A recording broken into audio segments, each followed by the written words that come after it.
예, 오늘 스튜디오에는 멀리 한국에 계신 양승조 충남도청 지사님을 지금 모셨습니다. 왜 갑자기 또 충남도청의 지사님을 어떻게 모셨느냐? 예, 저희가 꼭 모실 만한 이유가 있습니다. 재외동포들도 다른 것은 몰라도 대한민국의 대통령 선거에는 참정권을 가지고 있기 때문에 한국에서 있는 대선, 모든 재외동포분들이 관심 가지는 문제여서 이번에 대선에 출마하신다는 그 발표를 듣고 꼭 모셔야 되겠다라는 생각이 들어서 저희가 특별히 시간을 냈습니다. 자, 양승조 지사님 안녕하십니까? 예, 안녕하세요. 충남도지사 양승조입니다. 네, 반갑습니다. 여권에서는 두 번째로 대선 출마를 공식 선언하셨다라는 소식을 저희가 들었습니다. 혹시 뭐 출마하시게 된 동기가 있나요? 왜냐하면은 저희가 예전부터 뭐 이낙연 전 총리라든가 아니면은 이재명 경기지사 같은 경우에는 진작부터 대선에 나올 거다라고 이미 국민들에게 알려져 있는 인물 아닙니까? 근데 그런 인물들이 있음에도 불구하고 본인이 출마하겠다라고 도전장을 내신 데는 특별한 이유가 있으실 것 같은데요.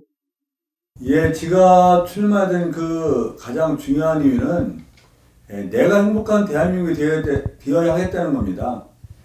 잘 아시다시피 대한민국 1인당 대표가 한 3만 2천 달에 가깝고 총 GDP가 세계 9위권에 달함에도 불구하고 행복하지 않은 대한민국 국민이 굉장히 많습니다. 이런 극심한 사회 양극화가 그 원인이라고 볼 수 있는데 이런 극심한 양극화를 해소해서 더불어 잘 사는 대한민국을 통해서 내가 행복한 대한민국을 만들어야 된다. 그런 출마의 변을 갖고 출마를 하게 됐다. 그런 말씀을 드리고요. 거기다 수도권과 비수도권의 극심한 불균형 사태가 대한민국 커다란 국정 과제입니다. 이런 불균형 상황을 시정해서 균형 발전하는 정책을 취해야 되겠다. 또 대한민국 심각한 문제 중 하나인 저출산 문제를 극복해서 아이 키우기 좋은 대한민국을 만들어야 된다. 그런 과제를 갖고 출마하게 됐다는 말씀을 드립니다. 더불어민주당 소속이신 거죠? 그렇습니다. 예. 그 문재인 정부가 사실 출범을 할 때 많은 분들이 기대를 많이 했었습니다. 그때 뭐 촛불 그 시국이 있었기 때문에 많은 분들이 기대를 했었는데 지금 한 4년 정도 지났는데 지난 4년 남짓 기간의 문재인 정부에 대해서 종합적으로 평가를 한다면 어떻게 평가하시겠습니까? 예, 문재인 정부는 말씀하신 대로 촛불 정령의 결과로 이 문재인 정권이 탄생했는데요. 그동안 우리 사회가 어떤 공정이라든가 어떤 그런 관점에서 소위 적폐를 청산했다는 점에서 여러 가지 정치 개혁을 이뤘다는 점에서는 상당한 성과가 있었다고 생각합니다. 다만 몇 가지 부분에서는 큰 접수를 줄 수 없다고 생각하는 부분이 첫째는 부동산 문제를 잘 해결하지 못했다. 결국 여러 가지 많은 애를 썼지만 어떤 집값의 급등, 폭등 문제를 해결하지 못한 점이 있고요. 또 국가 균형 발전 차원에서의 커다란 성과는 없었다.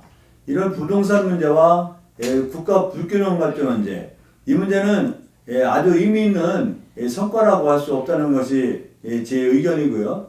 그럼에도 불구하고 어떤 남북관계 개선에서 획기적 노력을 기해온 점, 여기에 불공정이라든가 어떤 사회적 적폐를 해소하기 위해서 여러 가지 정치 개혁, 법 개혁을 이룩한 점은 커다란 성과라고 생각합니다.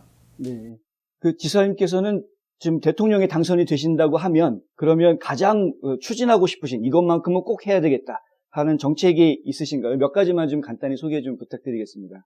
예, 저는 제가 대통령이 된다면 가장 해결하고 싶고 가장 국정의 우선순위에 놓고 싶은 것은 심각한 사회 양극화 문제입니다. 네. 미국 사회도 심각한 양극화 문제가 있는데 대한민국 사회는 심각한 양극화 문제를 해서 많은 청년들과 저소득층 국민들께서 어떤 좌절과 시리에 빠져 있는 게 굉장히 많죠. 부끄럽지만 실제로 우리 대한민국이 2002년 이후에 자살률이 OECD 국가에서 1위라는 것은 잘 아시라고 생각합니다. 여기에다 우리 청년들 같은 경우는 어떤 통계를 보면 한 80% 정도가 이 땅을 살아가는 대한민국이 헬조선이라고 답하는 비율도 있고요. 심지어 여건이 허락되면 이민 가고 싶다는 비율도 우리가 60% 정도가 나오는 게 이 상황인데 그게 어디서 비롯된 것이냐? 사회 양극화에서 그런 결과가 야기됐다고 생각합니다. 저는 그러면서 제가 만약 대통령이라면 이런 극심한 사회 양극화를 대해서 더불어 잘 사는 대한민국을 만들어야겠다는 것이 지금 가장 중요한 목적이라는 말씀 드리고요. 또 잘 아시겠지만 이 출산율이 작년에 유엔 인구 기금 발표에 따르면 대한민국 출산율이 198 국가 중에서 198위 정도입니다. 0.84명인데 이 상태로 간다면 대한민국 한민족이 소멸할 줄을 모른다가 아니라 100% 소멸하게 되어 있죠. 그래서 이 저출산 문제를 어떻게 풀어낼 것인가가 또한 국적인 과제가 되어야 된다고 생각하고요. 나가서 말씀드린 대로 수도권과 비수도권 이 차이가 극심하게 납니다. 이 수도권과 비수도권이 극심한 불균형 상황을 바로잡기 위해서라도 국가 균형발전 정책을 강력하게 취해야 되겠다는 것이 제가 대통령에 출마하면서 대통령이 된다면 이런 것부터 반드시 해결해야 될 과제라고 말씀을 드립니다. 네. 말씀하신 내용들 전부 다 공감이 가는 내용들인데요. 근데 그 양극화 문제 같은 경우에는 전 세계적으로 이게 지금 뭐라 그럴까요? 지금 아무나 쉽게 풀지 못하는 상당히 어려운 문제 아닙니까? 어떤 특별한 보관이 있으신가요? 예, 그렇습니다. 양극화 문제가 사실 쉽게 풀어내지 못하는 어려운 그 난제 중에 난제가 아니겠습니까? 우리 대한민국의 양극화 현상이 아주 극단적으로 벌어지는 분야가 몇 가지가 있습니다. 첫째는 무주택자가 대한민국이 한 43.7%입니다. 2034만 가구 중에서 무려 한 888만 정도에 해당하는데 이런 주거의 양극화 문제가 아주 심각합니다. 무주택자가 43.7%이기 때문에 이런 주거 문제를 해결하는 것이 사회 양극화 해소의 커다란 해결 방법 중에 하나다. 또 비정규직 비율이 굉장히 높습니다. 한 36% 정도가 되는데 이런 비정규직의 여러 가지 사람이 정규직에 비해서 너무나 커다란 차이가 난다는 겁니다. 평균 임금이 한 170만 1,000원 정도 된다는 건데 여기에 뭐 국민연금 가입률 자체도 40%가 안 되고 있죠. 그래서 비정규직의 삶이 정규직에 비해서 너무나 커다란 차이가 나는데 가능하면 비정규직을 특수한 성격이 아니라면 비정규직 정규직화하는 문제, 비정규직에 대해서 국가 재정을 투입해서라도 어떤 생활임금 정도를 보장해주는 문제, 이런 문제가 좀 있다고 생각하고요.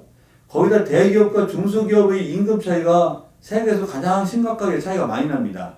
중소기업의 임금 자체를 물론 생산성이 높여져야겠지만 대기업에 준하는 임금으로 올릴 수 있도록 대기업과 중소기업의 어떻게 보면 수직적 구조 이 문제를 해소하면서 중소기업도 대기업과 동방상종할 수 있는 여러 가지 여건을 만들어야 된다. 또 생활임금에 미치지 못하는 것은 근로소득 보존제도가 있습니다. EITC라고 하는데요. 이 문제를 해결해서라도 이런 문제를 해결해야 된다는 것이고 또 거기에 말씀드린 수도권과 비수도권 문제 이런 문제를 해소하는 것이 사회 양극화를 해소하는 하나의 방안이라고 생각합니다. 그 밖에 뭐 다른 나라 많은 나라에서 그런 정책 취하지만 어떤 조세 제도를 취한 여러 가지 그 양극화 해소 문제라든지 이런 것들과 병합해서 정책을 취해서 사회 양극화 문제를 해소해야 되겠다고 생각하고 있습니다. 한 가지 엉뚱한 질문인데 갑자기 말씀을 듣다가 생각해 보니까 허경영 씨 있잖아요. 뭐 그분 같은 경우에는 매월 150만 원씩 모든 국민에게 주겠다. 뭐 이런 이야기를 하고 있는데 그런 것들도 정책에 도움이 된다라고 생각을 하시는지요? 우리가 허경영 씨 말씀하시는 게 다 이 우스개로 칩해서는 안 된다고 생각하고요. 아, 그러세요? 그 일부는 충분히 그런 취지가 반영될 필요가 있다고 생각합니다. 네. 다만 모든 사람한테 150만 원씩 준다 했을 때 그 예산이 천문학적인 돈이 들어가죠. 무르기 물러도 한 800조 정도가 더 들어갈 겁니다. 이 돈을 감당할 수 있는 능력에서 문제가 있고 150만 원씩 준다 해도 어떤 기초적인 삶을 살지 모르겠지만 사회 양극화 문제의 해소에는 어림없는 정책이다. 그런 생각이 듭니다. 지금 충청남도 도지사시란 말입니다.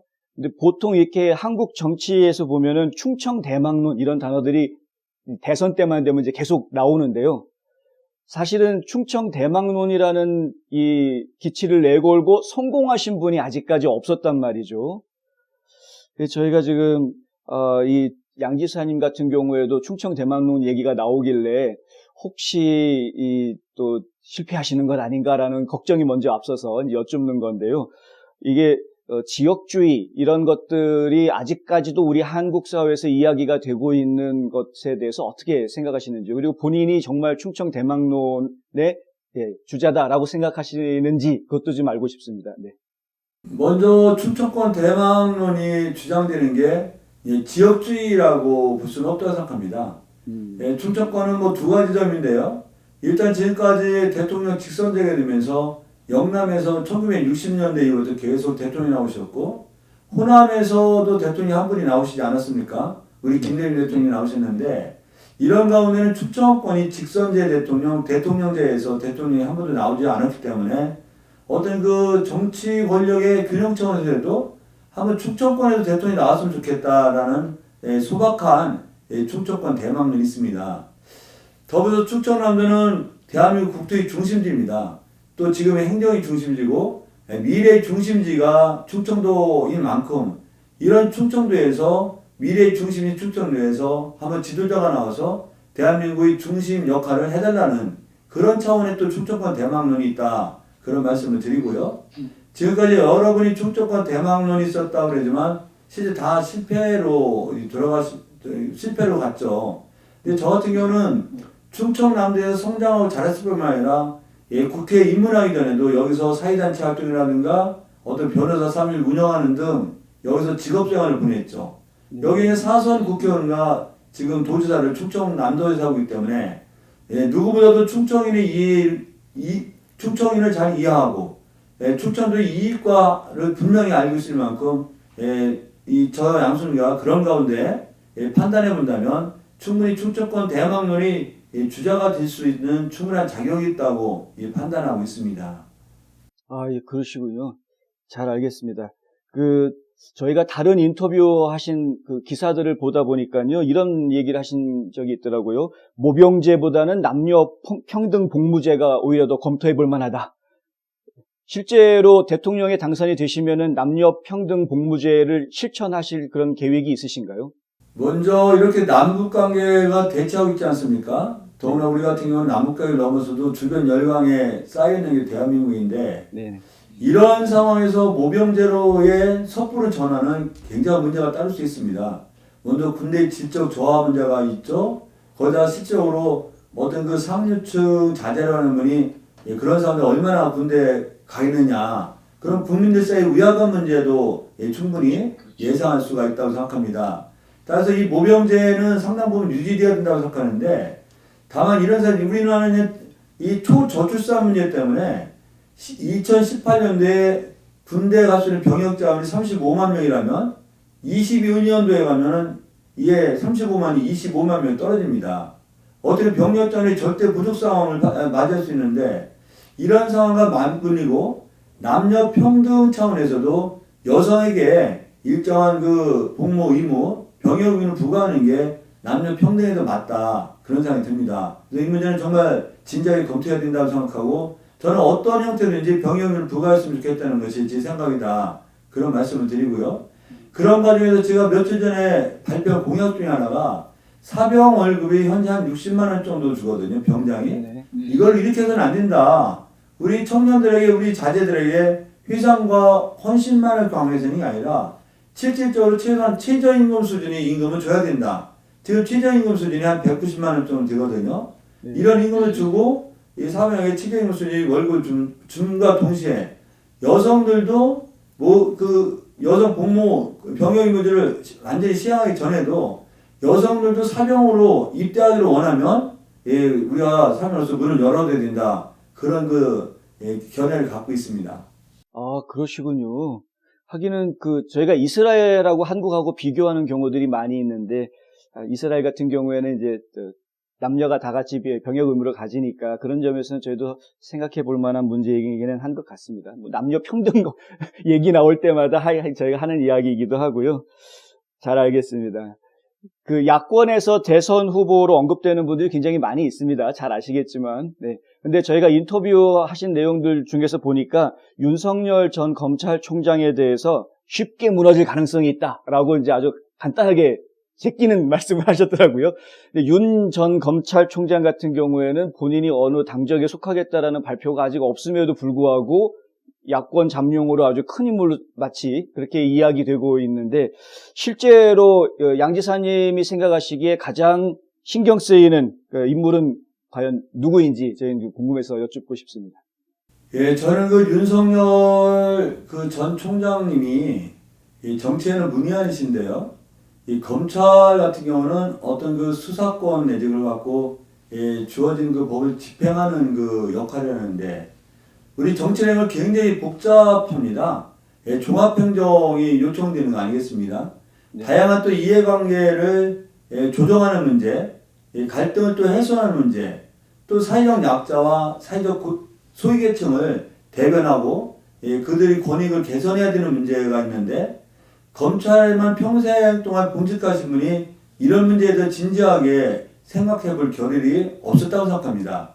따라서 아무리 급속하게 과이속을 받았다 하더라도 이런 경험에서 아니면 여러 가지 고민하는 과정에서 나온 여러 가지 면이 그분한테 익을 수가 없는 거죠. 그럼에도 그분이 정치 일선의 전면으로 등장한다면 아마 그런 여러 가지 상황을 이겨내기가 쉽지 않을 것이다. 그런 판단을 합니다.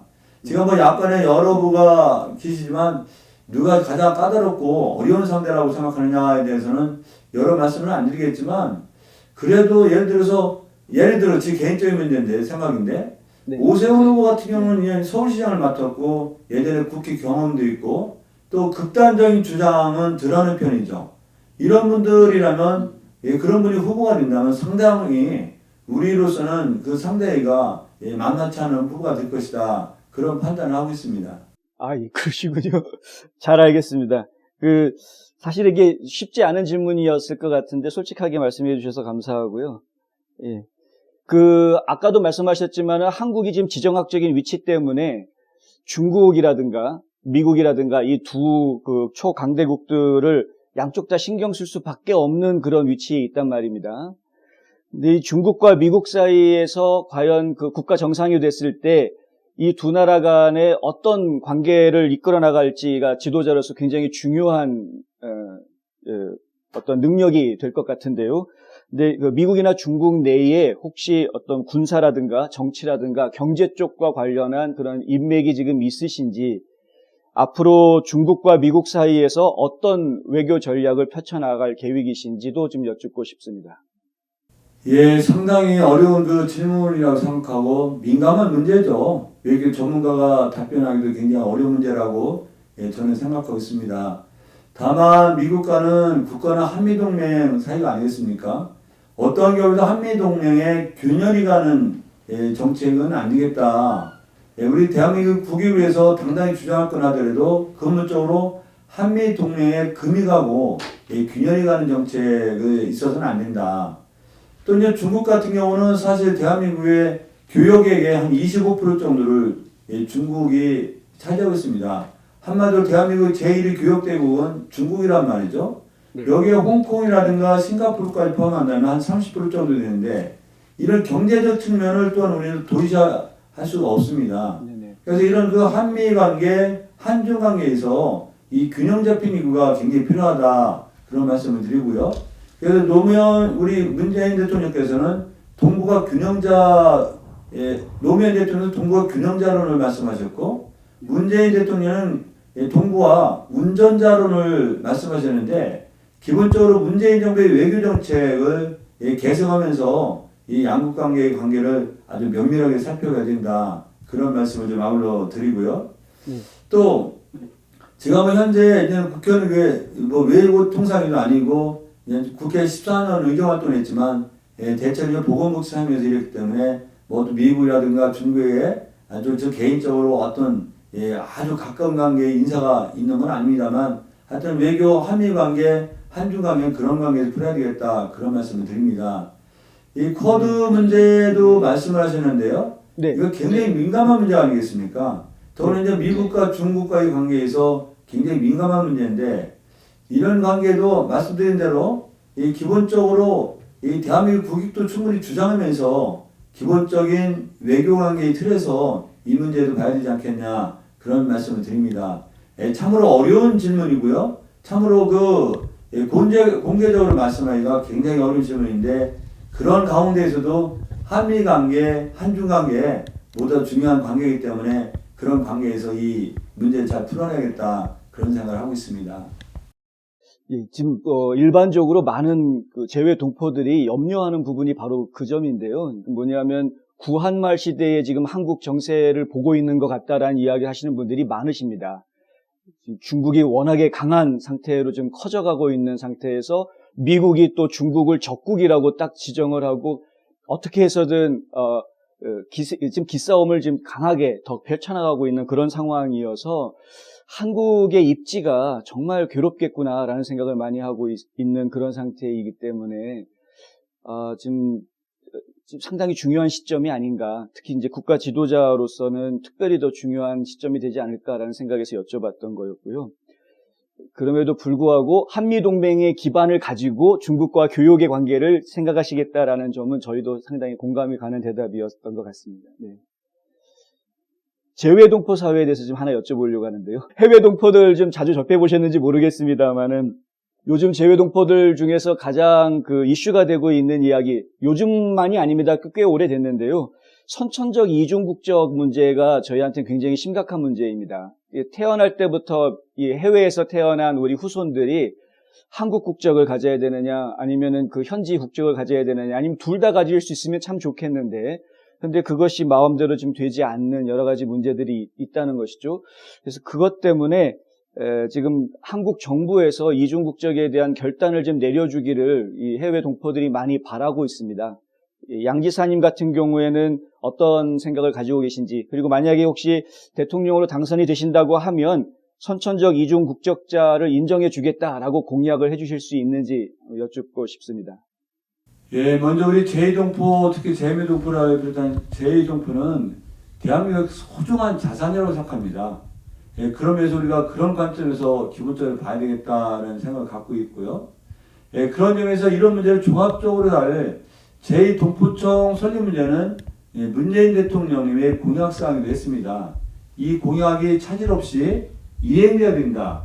예, 그러면서 제2동포청을 통해서 우리가 제2동포들과 함께 할 수 있고, 우리가 만약 응원할 수 있으면 응원하고, 지원할 수 있는 게 있다면 지원하고, 우리가 협조를 받을 사항이 있으면 협조를 받아야 된다는 것이 제 생각이다. 그런 말씀을 드리고요. 이중국적 문제도 어떤 국민들 정서가 일치하지는 않습니다. 다만 이중국적 문제도 우리가 전향적으로 좀 풀어야 되지 않을까라고 저는 개인적으로 생각하고, 지금 상황에서 사실 이중국적이 허용되지 않음으로 해서 한 18세 정도가 되면 국적을 포기해야 되는 상황이 오지 않겠습니까? 네네. 이게 뭐 1년에 이제 수천 명 정도가 달하고 있는 게 현 상황인데, 이중국적 문제에 대해서도 우리가 좀 전향적으로 봐야 되지 않겠느냐가 제 개인적인 생각이다. 그런 말씀을 드립니다. 하여튼 여러 가지 문제가 있지만 저는 기본적으로 제2동포야말로 대한민국 소중한 자산이라고 생각하고, 이런 소중한 자산 차원에서도 여러 가지 문제를 봐야 된다. 그런 말씀을 드리고, 제2동포청을 차질 없이 신설해서 이 제2동포청을 통해서 한번 모든 문제에 대해서 한번 긴밀하게 논의하고 결정했으면 좋겠다는 것이 제 생각입니다. 예, 좀 외람되지만 혹시 재외 동포들을 위한 별도의 공약 사항이 있으신가요? 아직 뭐 공약 사항을 발표하지 않았는데요. 만약 아까 말씀드린 대로 제2동포청 신설이 이 정권 내에서 이루어지지 않는다면 제2동포청을 신설해야 되겠다. 또 말씀대로 이중국적 문제는 한국에서도 내부적으로 치열하게 논의가 되는 사항입니다. 그 문제는 좀 전향적으로 보면서 공약성에 담을 수도 있겠다라고 생각하고요. 큰 적은 아니지만 실질적으로 그 한인학교 지원 문제라든가 우리 정부가 지금까지 해오던 것 좀 더 강화해야 되지 않겠냐 이런 생각이 들고요. 그래서 이런 걸 종합적으로 보면서 한번 이 공약을 다듬고 한번 발표를 하도록 하겠습니다. 예, 감사합니다. 마지막으로 좀 저희 동포들에 대해서 외국, 특히 저희 방송은 미국에 거주하시는 한인 동포분들이 많이 보십니다. 그래서 저희 미국에 거주하는 우리 동포들에 대해서 혹시 당부해 주실 말씀이 있으면 마지막으로 좀 한 말씀 부탁드리겠습니다. 예, 제2동포 여러분, 특히 재미동포 여러분, 여러분이 고국을 떠나서 그 미국 사회에 잘 자리 잡고 살아가시는 것 자체가 대한민국으로서는 참으로 기쁘고 감사할 일이다 이런 말씀을 드립니다. 우리 대한민국 사회가 상당히 어려울 때 우리 재묘 독부분들이 여러 가지 분야에서 많은 큰 도움을 주신 것이 세계 굴거리 경제 대국으로 이르는데 커다란 역할을 했고 대한민국 위상을 높이는데도 커다란 역할을 해준 것을 잘 알고 있습니다. 그 점에 늘 감사드릴 마음을 갖고 있다는 말씀드리고요. 여러분께서는 우리 독보 여러분께서는 우리가 미국 국적을 가졌다 하더라도 또 미국 시민권을 가졌다 하더라도 영원히 대한민국 한민족이고 대한민국의 독보다 그런 마음을 갖고 있다는 말씀드립니다. 그래서 늘 감사하는 마음을 갖고 있고 조음에도 함께 했으면 좋겠다는 마음을 가지면서 늘 건강하시고 앞으로 행운만 가득하기를 진심으로 기원합니다. 하여튼 코로나19 말해서 늘 건강한 삶을 유지할 것도 아울러 당부 말씀을 드리겠습니다. 예, 오늘 아주 귀한 시간 내주셔서 너무 감사합니다, 지사님. 예, 고맙습니다. 감사합니다. 감사합니다.